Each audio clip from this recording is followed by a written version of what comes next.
retornamos aqui. Nossa, o papo estava tão bom aqui na hora do intervalo, mas é muito bom receber você que está assistindo a TV Altiora no nosso primeiro programa Caminhos da Educação. Hoje, recebendo um grande amigo, um grande professor, uma pessoa muito respeitada na área educacional, que é o professor Salim Andraus Júnior. E, retomando aqui no nosso bate-papo, professor, qual foi o fato mais inusitado como professor em toda a sua brilhante carreira? Qual foi o fato mais interessante, mais apimentado que os professores não conhecem? Olha, são tantos casos, Rodrigo, tantos casos, mas eu me lembro de uma vez que eu era supervisor substituto na diretoria de Jundiaí e fui a um encontro em Louveira do Conselho Municipal de Educação. E chega um rapaz perto de mim e diz assim: tudo bem, professor, isso é muito comum com o professor. O senhor se lembra de mim? Eu tenho uma boa memória, mas às vezes eu não consigo.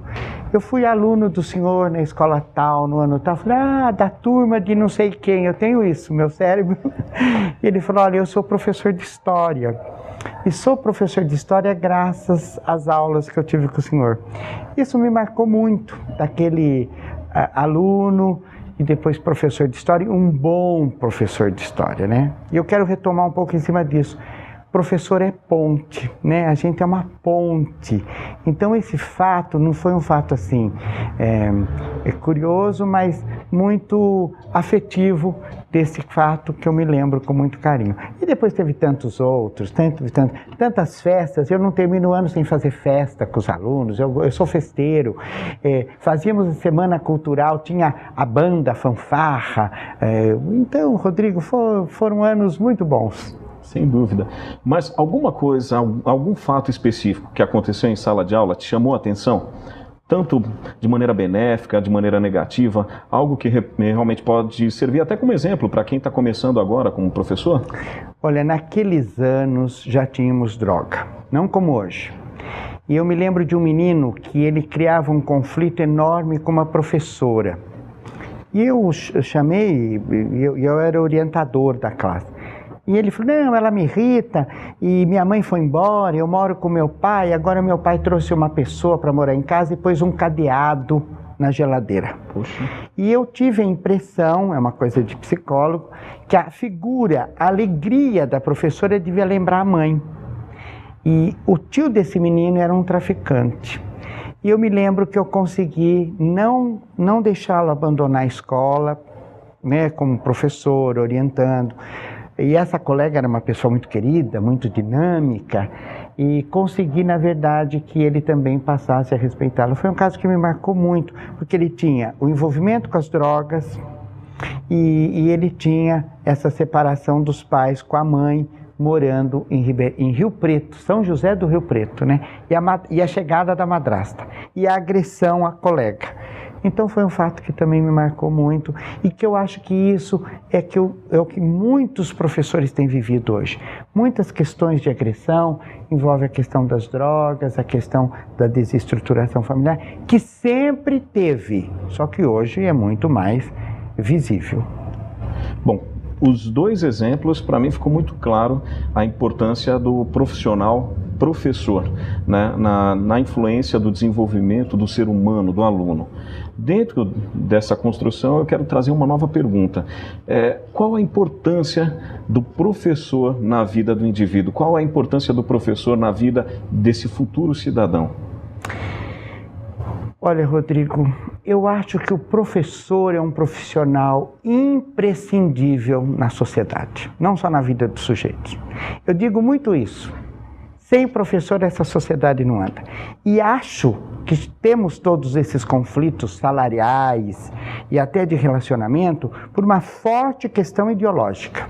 O professor pensa, o professor incomoda, é porque ele quer mudar algumas estruturas que não funcionam, né?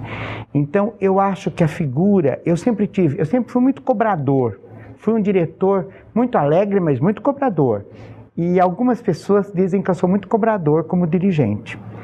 Mas eu tenho muito respeito pelos professores e diretores, coordenadores, supervisores, eu sou um supervisor de ensino, mas eu vejo que as pessoas, elas são importantes, mas elas precisam se envolver no contexto. Assumir a profissão. Eu digo aos meus alunos de faculdade que eu li isso de um autor chamado Antônio Nova, que é um autor da educação portuguesa, que ele diz que a nossa profissão é uma profissão digna. Eu nunca tive vergonha de dizer que eu sou professor. E gosto quando as pessoas me chamam de professor. E jamais vou ficar mostrando o meu olerite de quanto eu ganho. Eu vou lutar para ganhar melhor, que é um direito, mas eu tenho que ter a dignidade de exercer bem aquela profissão que eu adotei. É um título que ninguém tira, né? Ninguém tira. Por isso que eu vejo que tem algumas cenas imperdíveis, né? Da figura do professor, né? E quando eu ouço algum colega se aposentando e vejo em algumas aposentadorias jantares, olha, foi meu professor, foi impecável, né? Então, essa nós não temos outra gratificação. O retorno para nós é um retorno muito longo. É quando o aluno termina um curso, ele vai nos valorizar quando ele está no mercado de trabalho, ele vai lembrar de uma frase nossa lá quando um aluno ou filho ou um colega falou alguma coisa. Então, por isso que a gente precisava ser mais unido, mais humano, porque a gente daí, como grupo de profissionais, a gente suportaria todas essas dores da nossa profissão. Eu tinha um professor na faculdade que ele falava que cada sala é uma nova emoção. Cada turma é uma nova emoção. E quando eu comecei a lecionar, eu comecei a perceber justamente isso, a realidade de uma sala para outra. Então, o professor, quanto mais experiência, realmente ele tem condições de se dar mais, se doar mais e desenvolver um trabalho muito melhor para o alunado e principalmente a percepção da sala de aula, ela muda no decorrer da vida, né? Então, hoje eu vejo professores de 60, 70 anos e que são ótimos profissionais. Ou seja, eu acho muito difícil a pessoa simplesmente parar de dar aula. Bons profissionais, e eu me recordo do professor Zago, de Atibaia, por exemplo, é uma pessoa que nunca pode sair da sala de aula. Professor Marte, professora Izzy, são pessoas que não têm condição de sair de sala de aula, porque são pessoas que cada vez estão melhores, né? Com certeza, né? Mas hoje, o professor, ele reivindica muito porque realmente ele não é valorizado dentro da sua ótica. Como o professor ele pode realmente se posicionar de maneira proativa e, é lógico, mantendo aquela necessidade diária dos alunos em sala de aula? Então, o que eu vejo é que a gente misturou os papéis. Duas questões. A gente mistura o lado profissional com o lado emocional. Em educação, a gente lida muito com emoção. Eu acho que a gente precisa melhorar isso, trabalhar com o profissional, sem perder o lado humano. E eu vejo que nós começamos a misturar, porque a gente é sofrido, misturar as nossas reivindicações salariais, de melhorias de trabalho, com o cotidiano da escola. Então você vai numa reunião pedagógica que não é a pauta de salário e tem sempre meia dúzia de professores querendo falar de salário. Ele não é o lugar, ele precisa estar afiliado a um sindicato e este sindicato que vai negociar com o governo. E nem eu, como dirigente, tenho essa autonomia, né? Então nós fomos misturando um pouco historicamente, porque não podemos perder de vista, Rodrigo, que nós viemos de uma ditadura longa. Só que essa ditadura já passou também. A gente precisa fortalecer a democracia desse país que está meio cambaleante, né?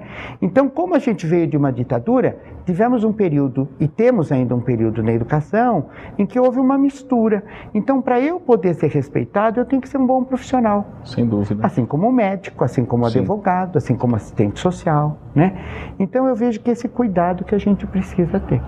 Perfeitamente. Esse é um ano um pouquinho mais complexo, né? Ano de Copa do Mundo, ano de eleições. Sem dúvida nenhuma, muda-se o cronograma e a grade de aulas.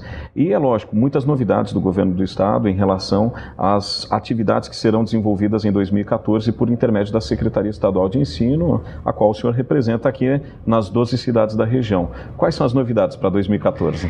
Bom, primeiro houve toda uma preocupação do governo do estado com o calendário, atendendo uma legislação federal, porque ano de Copa precisamos ter um calendário específico. Então nossas aulas começam dia 27 de janeiro, né? Que teremos as férias de junho a julho e depois uma semana em outubro para garantir todos os direitos legais dos professores. Então isso é muito rápido, são praticamente 3 semanas e já estamos de volta. No dia 20 começamos o processo de atribuição de aula, né? Então nós temos aqui algumas conquistas para a nossa região, que teremos mais, se Deus quiser, 3 escolas novas, uma em Nazaré Paulista, uma em Atibaia e uma em Bragança Paulista, que estavam num convênio do governo do estado com os municípios e graças a Deus estamos finalizando. Então isso é uma conquista, diminuiremos o transporte de alunos, eles ficarão mais próximos dos seus bairros. Vai totalizar 65 escolas serão estaduais? 65. Precisamos de mais, mas são conquistas. Estamos lá com as nossas reivindicações de conquista. O governo do estado também está, todas as escolas que tinham um problema com salas do acesso à escola, ele está reformando e organizando. E já temos a quantidade de computadores que as escolas receberão, isso é uma outra vitória para as escolas. Hoje todas, ensino fundamental e ensino médio, terão acesso à escola, que é um projeto bastante interessante de tecnologias. Temos a implantação de 2 escolas de tempo integral. O Maria José Moraes Salles em Bragança Paulista, Major Juvenal Alvim em Atibaia, e eu fico muito esperançoso, é um projeto muito interessante do governo do estado. Eu acho que a nossa região não podia ficar fora, porque a região Bragantina merecia ter a vivência. Nós não vamos atender todos os jovens, e não são todos que na verdade querem período integral, mas vamos atender uma parcela da população que está interessada, né? Estamos com um número grande de alunos nos centros de línguas, tanto no Aguiar Peçanha de Atibaia, quanto no Ministro Alcindo, aqui em Bragança Paulista, e estamos tentando reativar em Piracaia, no José Góes, e também no Narciso Peroni, em Socorro, né?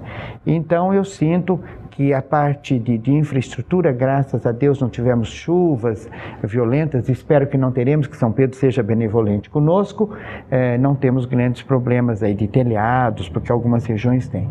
Então estamos preparados para receber nossos alunos, existe toda uma orientação da Secretaria Estadual de Educação, e eu só quero aproveitar a oportunidade e dizer o seguinte: os pais que estão preocupados com as vagas dos seus filhos, porque somos hoje tudo em cima de sistema, não é má vontade nem da diretoria nem das escolas, os alunos evadidos precisam aguardar um pouquinho, porque todos os outros já estão acomodados, e agora temos então uma demanda desses que se evadiram, isto é, que abandonaram as escolas, né? Então também vamos cuidar desses meninos para eles poderem terem a escolaridade. Perfeito. Um grande avanço, a escola em tempo integral, quero parabenizar, sem dúvida nenhuma. A expectativa era muito grande para a realização desse projeto na região, começa-se com 2 escolas, e eu tenho certeza que o trabalho vai ser para ampliar essas escolas nos próximos anos, que em breve todas as escolas aqui na região sejam em tempo integral, de 2 passe para 65 em breve.